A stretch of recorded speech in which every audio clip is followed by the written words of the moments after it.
Ще разгледаме още една хижа, която изживява последните си дни.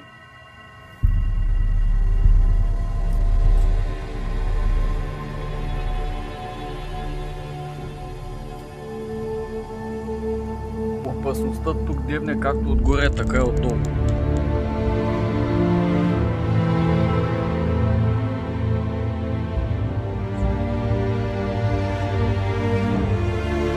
Тук някъде е място, когато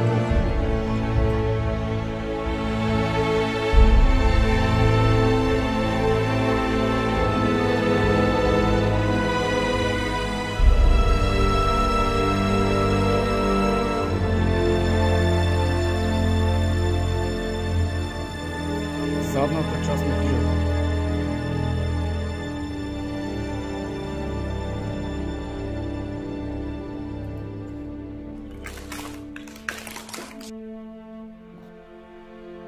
Намираме се в кухненското помещение.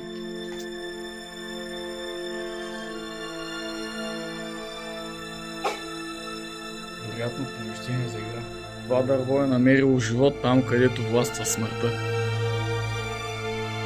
Основните гриди на покрива са налягали. Тя едва ли си е представила това, когато й каза хайде на разпътница. Това не е приятно слънчево, но в тази война е наистина страшно.